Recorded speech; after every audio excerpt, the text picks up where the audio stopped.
আমি যখন যত বেশি আপত্তি করব রুল ইস্যু করার গ্রাউন্ডটা তত বেশি তৈরি হয়।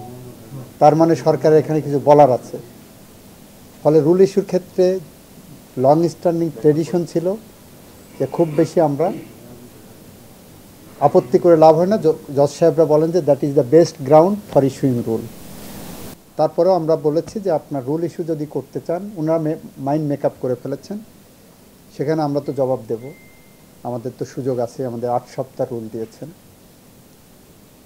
So far the stay order is concern, যে পঞ্চদশ সংশোধনীর উপরে এখনই একটা স্টে দরকার, আমি বলেছি সেখানে আমাদের আপত্তি আছে।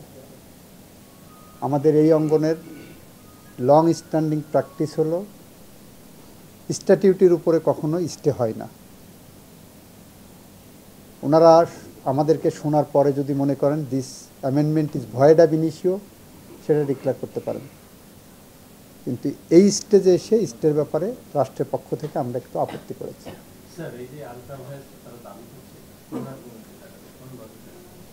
মনে করা হচ্ছে ওনারা বলতে চাচ্ছেন এটা সংবিধানের বেসিক স্ট্রাকচার কি? সংবিধানের বেসিক স্ট্রাকচার হলো গণতন্ত্র, বেসিক স্ট্রাকচার হলো rule of law, basic structure হলো ইন্ডিপেন্ডেন্স অফ জুডিশিয়ারি।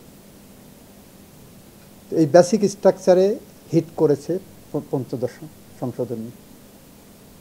সংবিধানের মৌলিক কাঠামোটা পরিবর্তন করে দিয়েছে। এই সংশোধনের মধ্য দিয়ে গণতন্ত্রহীনতার দিকে বাংলাদেশ এগিয়েছে। এই সংশোধনের মধ্য দিয়েই বাংলাদেশের বিচার ব্যবস্থায় এক ধরনের হস্তক্ষেপের পরিস্থিতি তৈরি হয়েছে সরকারের। এই জায়গাগুলোর থেকে এই সরকার হয়তো, যারা পিটিশন করেছেন তারা দীর্ঘদিন ধরে কনসাস সিটিজেন হিসাবে বাংলাদেশে তাদের ভয়েস রেজ করেছেন, সেই জায়গা থেকে তারা করেছেন। আমরা এটা এক্সামিন করে দেখব। বদিউল আলম মজুমদার সাহেবের লোকাস স্ট্যান্ডে আমরা এক্সামিন করব, ওনার উদ্দেশ্য এক্সামিন করব, গ্রাউন্ড এক্সামিন করব, এটা বেসিক স্ট্রাকচারকে হিট করে কিনা সেটা দেখব, দেখে আমরা এটার ব্যাপারে সিদ্ধান্ত নেব।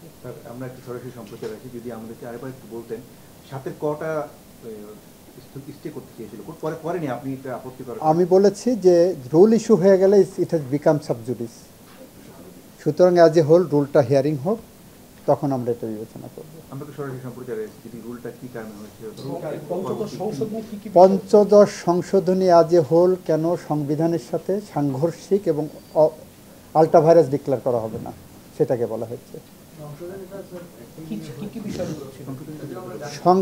পঞ্চদশ সংশোধনী তো অনেকগুলো বিষয় নিয়ে হয়েছে, তার মধ্যে একটা হয়েছে 7 ক।